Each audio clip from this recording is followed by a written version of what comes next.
It was late. Liujin stood there, leaning against the wooden door.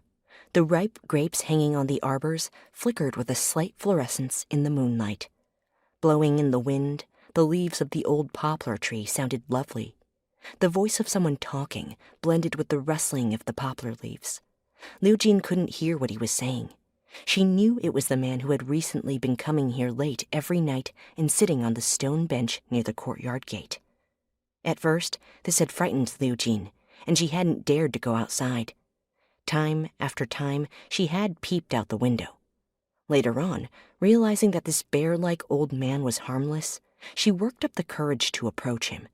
He had good eyesight.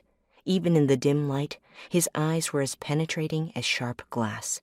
He was busying his hands twisting hemp. He didn't like to talk with people. His answers to Liujin's questions were always vague. "I'm not sure." He was one of her neighbors. Where did he come from? Although he didn't talk with her, he seemed to enjoy talking to himself. His words kept time with the sound of the wind and the leaves. When the wind stopped, he stopped. This was really strange. Tonight, his voice was louder and pricking up her ears. Liujin made out a few words. "At noon, in the market." Liujin tried hard to imagine the scene in this indoor market. Piece goods, gold and silver jewelry, raisins, tambourines, foreigners, and so on.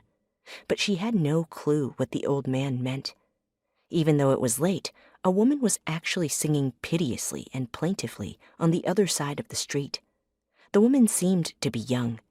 Could she be singing for the old man? But he apparently wasn't listening. He was talking to himself. These days, Liujin had grown accustomed to his voice. She thought the old man looked a little like the poplar tree in the courtyard. The poplar was old, and so this man must be old too. Liujin asked, "Are you twisting the hemp to sell it?" He didn't answer. Sleepy, Liujin went off to bed.